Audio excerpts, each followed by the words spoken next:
ዛሬ ላቭ ዲዝ ኤንድ ሮቦት አይሲጂ የተሰኘውን የሳይንሳዊ ልቦለድና ምናባዊ ፊልም ይዤላችሁ መጥቻለሁ። አንድ ወጣትና ባልና ሚስት ወደ አዲሱ አፓርታማቸው ይገባሉ። ሮብ ባልየው ጥቂት ሳጥኖችን ይዞ ሲገባ ሚስቱ ጌል ባለቤቱ ጥግ ላይ ስለተተው አንድ እንግዳ የድሮ ፍሪጅ ትነግረዋለች። ሮብ ሞተሩ ከታች ሳይሆን ከላይ መሆኑን ሲያይ በጣም ይደነቃል። ሞቃት አየር ወደ ላይ ስለሚወጣ ሞተሩን ከታች ማስቀመጥ የሚያመነጨው ሙቀት ወደ ፍሪጁ እንዲሄድ ስለሚያደርግ ትርጉም እንደማይሰጥ አስተያየቱን ይናገራል። ሆኖም ጌል ብዙም ትኩረት አልሰጠችውም። ሮብ በሚናገራቸው ነገሮች ሁሉ በቀላሉ ትስማማለች። ከዚያም አንድ ጠርሙስ ወይን አምጥታ ባሏ መጠጣት ይፈልግ እንደሆነ ትጠይቀዋለች። ሮብ በደስታ በረዶ ለማምጣት የድሮ ፍሪጁን ይከፍታል። ነገር ግን ፍሪዘሩ በበረዶ ተጨናንቋል። ቢሆንም አንድ ትንሽ የበረዶ ኪዩብ ማግኘት ቻለ። ባልና ሚስቱ ለአዲስ ሕይወታቸው አጭር ቶስት መጠጥ ያነሳሉ። ሮብ ከመጠጣቱ በፊት በረዶ ውስጥ የሆነ ነገር ያስተውላል። ከብርጭቆ ውስጥ አውጥቶ ለጌል ያሳያታል። በበረዶ ኪዩብ ውስጥ ያለውን ነገር እንድታረጋግጥ ይጠይቃታል። ጌል ቀርባ ስትመለከት እንደ ባሏ ትደነግጣለች። ያየችውን ለማረጋገጥ ማጉያ መነጽር ይዛ የበረዶ ኪዩብን በቅርበት ትመረምራለች። በሚያስደንቅ ሁኔታ በውስጡ በሰውነቱ ላይ ጦሮች ያሉበት አነስተኛ ማሞዝ ታገኛለች። ጌል በፍሪዘር ውስጥ ከነዚህ ነገሮች የበለጠ ይኖር እንደሆነ ትጠይቀውና ትከፍቷለች። በውስጡ ያሉትን አሮጌ ዕቃዎች በፍጥነት ታወጣና ባየችው ነገር ትደነግጣለች። በዚህ ጊዜ ሮብ ጎንበስ ብሎ ይመለከታል እና ፍሪጃቸው ውስጥ የጠፉ ስልጣኔ እንዳለ ይናገራል። እውነትም ፍሪዘሩ አነስተኛ ሕይወት ያለው መካከለኛ ዘመን ሜዲቫል ከተማ ይዟል። በውስጡ ያለው ነገር ሁሉ በፍጥነት ይንቀሳቀሳል። ትንሾቹ ሰዎች በከተማቸው አጠገብ በሚያዣብቡ ሁለት ግዙፎች ጃይንት ሳይደናገሩ መደበኛ ቀኛቸውን እያሳለፉ ነው። በድንጋጤ ውስጥ ሆና ጌል የሚሆነው ነገር ትርጉም እንደማይሰጥ ትናገራለች።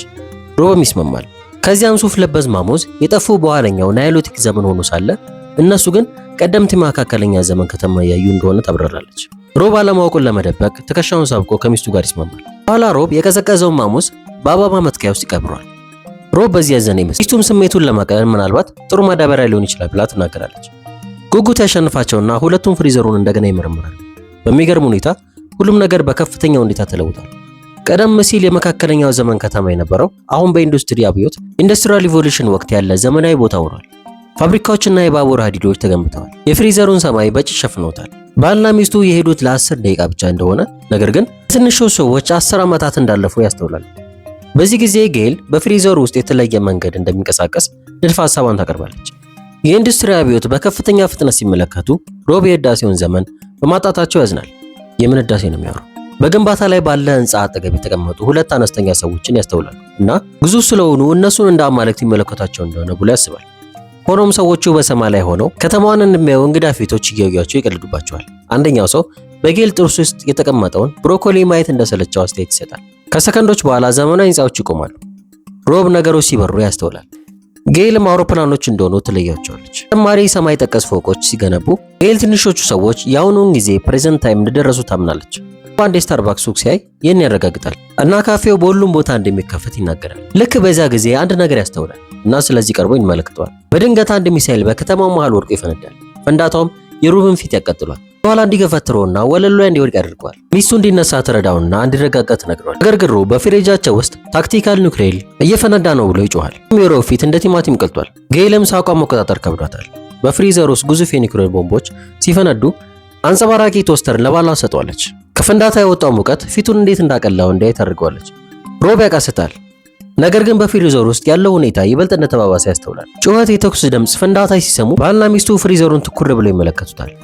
በዚህ ጊዜ ጌል ፍሪዘሩን ትዘጋዋለች። ህዝቡ በ2 ደቂቃ ውስጥ ከጦርነት ሊያልፍ እንደማይችል ትናገራለች። የኔ የሰማው ሮብ ምን ማድረግ እንዳለባቸው ይጠይቃታል። ጌልም ፒዛ ማዘዝ እንዳለባቸው ትናገራለች። እንደ ፊልም ቁጭ ብላ ለማየት አስባ ነው እንዴ? እዚያ ምሽት ሁኔታው እስኪረጋጋ እየጠበቁ ፒዛ ይመገባሉ። 1 ሰዓት አልፏል እና ሮብ ፍሪዘሩን ማየት እንዳለባቸው ይጠቁማል። ሰዎች ከተማቸውን እንደገና የመገንባት እድል እንዳላቸው ተስፋ ያደርጋል። ነገር ግን ጌል በህይወት የመትረፍ እድል እንደሌላቸውም ቀስ ብላ ትነግሯለች። ቢሆንም ሮብ ወደ ፍሪዘሩ ሄዶ ይከፍቷል። በሚያስደንቅ ሁኔታ ፍሪዘሩ በሚያብሩ ከተሞችና በበራሪ መኪኖች ተሞልቷል። ጌል ኤሜራልድ ከተማ እንደሚመስል ትናገራለች፣ ነገር ግን በትንሽ ኤሜራልድ እና በብዙ ፊቸሪስቲክ መሳሪያዎች። ይህ እይታ ሮብን በጣም ያስደስተዋል። ሁሉም ነገር ምን ያህል ቆንጆ እንደሆነ ያደንቃል። በድንገት አንድ ህንፃ ከፊታቸው ብቅ ይላል። ሮብም የአዋቂዎች መጫወቻ እንደሚመስል ይቀልዳል። ልክ በዚያን ጊዜ ሁሉም ነገር ይባባሳል እና አንድ ግዙፍ ፒራሚድ በወደፊቱ ከተማ መሃል ይታያል።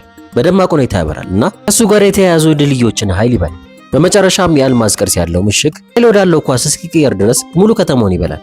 ከዛም ግርማ ሞገስ ያለው ኃይል እንደ ኮከብ ይፈነዳል። የብርሃን መስመሮች በሮብና በጌል ኩሽና ዙሪያ መብረር ይጀምራሉ። አፓርታማቸው በብርሃን ይሞላል።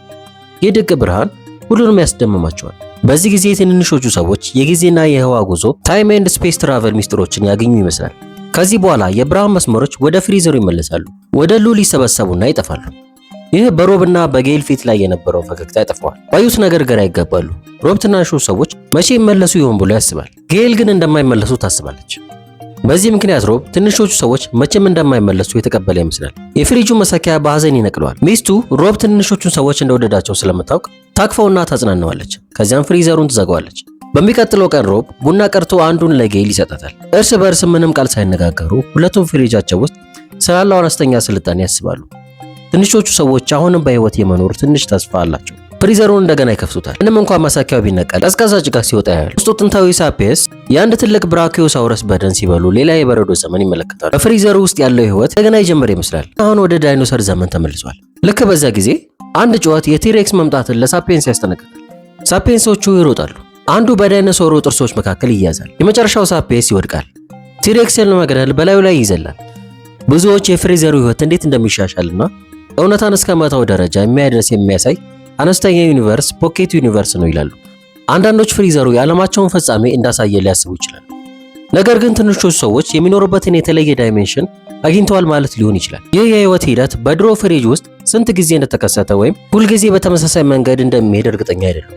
የቀድሞቹ ባለቤቶች ህይወት ሲያብብ ወይም ሲሞት በተደጋጋሚ አይተውት ሊሆን ይችላል። በመጨረሻም ስለሰለቻቸው ይህን ያልተለመደ ፍሪጅ ትተውት ሄደዋል። የዝሆኖች መንጋ በሜዳ ላይ ይጓዛል። ነገር ግን ሜዳቸው በአንድ ሚስጥራዊ ሰው ጥናት ክፍል ውስጥ ባለ ጠረጴዛ ላይ ነው። አዛውንቱ መጽሐፍ በማንበብ የተጠመዱ ስለሆኑ ለዚህ ትኩረት አይሰጡም። እሱ ረዳት ባትለር ጂኦፍሪ መጽሐፉ እንዴት እንደሆነ ይጠይቀዋል። ሰውየውም በጣም ቴክኒካል እንደሆነ ይናገራል። እሱ ግን ትርምስን እንደሚመርጥ ይጨምራል። አሁንም ከመጽሐፉ ውስጥ የብላክ ሆልን አሰራር ይወደዋል። ትኩረቱን ፖኬት ወርልድ ውስጥ ላሉት ትናንሽ ፍጥረታት ያዞራል እና ሁለት እንጨቶችን በሚያፏጩ አነስተኛ ሰዎች ይስቃል። በድንገት አንዱ ፍጡር እሳትን እንዴት መፍጠር እንደሚቻል ያገኛል። እናም አዛውንቱ በጣም ይነደዳል። እሳት የሚሰጣቸው እሱ ስለነበረ እነዚህ ሰዎች እንዲህ አይነት ነገር እንዲያደርጉ ስለማይፈልግ ይነደዳል። ረዳቱ አሁን ያለው ጊዜ እሳትን ሊሰጧቸው ከነበረበት ጊዜ ከ200 ሺህ ዓመት። በዚያ ምክንያት አዛውንቱ ጂኦፍሪ እሳቱን እንዲያጠፋ ያዘዋል። ስለዚህ ረዳቱ በጠረጴዛ ላይ ይተነፍሳል። አሁንም አዛውንቱ በጣም ተበሳጭቷል። ስለዚህ ጂኦፍሪ ወደ ዋሻው እንዲመለሳቸው ይነግረዋል። ረዳቱም ይታዘዛል። ስለዚህ ሆኖቹ በሰዎች ላይ እንዲሮጡ ያደርጋል። ይህም ከተደረገ በኋላ አዛውንቱ አሁንም በተፈጠረው ነገር በጣም ተናዷል። ስለዚህ የራሳቸው ምርጫ እንዳያደርጉ ለመከላከል የትናንሾቹን ፍጥረታቶች አእምሮ ለማሳነስ አቅዷል። ብዙም ሳይቆይ ሆሞ ሳፒየንስ ዝናብ ላይ ለመደነስ ከዋሻው እንደገና ይወጣሉ። ጂኦፍሪ ድርቁን እንዳላጠፉት ያስታውሰዋል። አዛውንቱ በደረቁ ትናንሽ ነገሮች ላይ ትንሽ ውሃ እንዲጨምር ያዘዋል። ጂኦፍሪ በደስታ ይታዘዛል። በጠረጴዛው ላይ ውሃ ይረጫል። ይህም በሜዳው ላይ ዝናብ እንዲፈጠር ያደርጋል። ሆሞ ሳፒየንሶች ሲደሰቱ አምላካቸው መሐሪ ነው ሲል አስተያየቱን ይሰጣል። አዛውንቱ ሲደሰቱ እያየ ይስቃል። ስለዚህ ታማሪ ረዳቱ ተጨማሪ ውሃ እንዲረጭ ያዘዋል። ጂኦፍሪ ይህን ሲያደርግ አዳዲስ ተክሎች ከትንሹ ሜዳ መብቀል ይጀምራሉ። በመጨረሻም በዚህ ክስተት በበቂ ሁኔታ ተዝናንቷል። እናም አዛውንቱ ጂኦፍሪ ቸነፈሩን እንዲለቅ ይነግሩታል። በዚህ ጊዜ ረዳቱ ያመነታል። ነገር ግን አዛውንቱ ይህንን ትንሽ ጨዋታ ለማቆም ቆርጠዋል። ምርጫ ያጣው ጂኦፍሪ አንድ የድሮ ሳጥን ከፍቶ ከውስጡ የሚያምር ጠርሙስ ያወጣል። ረዳቱ ቅንድቡን አጨፍግጎ ይህንን በሆሞ ሳፒየንስ ላይ ይረጫል። እናም ሰዎቹ የመጨረሻ እስትንፋሳቸውን እየተነፈሱ አንድ ባንድ ይወድቃሉ። አዛውንቱ ይህን የሚመለከቱና ትኩረታቸውን ወደ መጽሐፋቸው አድርገው ማንበባቸውን ይቀጥላሉ። ይህ የፍጥረታት ታሪክ እግዚአብሔርን መሐሪም ይቅር የማይልም አድርጎ ለማሳየት ይሞክራል። በጠረጴዛው ላይ ላሉት ጥማተኛ ፍጥረታት ውሃ ሲያቀርብ፣ ተመሳሳይ ጊዜ እነሱን ማየት ሲሰለቸው ህይወታቸውን በቅጽበት ይወስዳል። ሁለቱም ላቭ ዲዝ ኤንድ ሮቦት አይስ ኤጅ እና ዮር ሴሬንጂቲ የተሰኙት ፊልሞች የራሳቸውን የአምላክ መሰል ፍጡራን ስሪት ያቀርባሉ። ሮብ እና ጌል ህይወት ሲያድግና ሲሞት ያለ ጣልቃ ገብነት ነገር ግን ለሚመለከቷቸው ስልጣኔዎች ርህራሄ ያሳያሉ። በአንጻሩ ሌላኛው ታሪክ ይበልጥ ተሳታፊ የሆነ ነገር ግን በጠረጴዛው ላይ ያሉ ህይወቶች ግዴለሽ የሆነ እንደ መዝናኛ የሚቆጥራቸውንና በቀላሉ ሊያጠፋቸው የሚችልን አካል ያቀርባል። የዛሬው ፊልማችን ይህን ይመስላል። ዛሬ በታሪካችን መሃል ሰብስክራይብ እና ላይክ አድርጉልኝ ብዬ አልጠየኳችሁ። ስለዚህ የተለመደ ትብብራችሁን እንድታደርጉልኝ ጠይቃችኋለሁ። በሚቀጥለው እንገናኛለን። መልካም ጊዜ ይሁንላችሁ።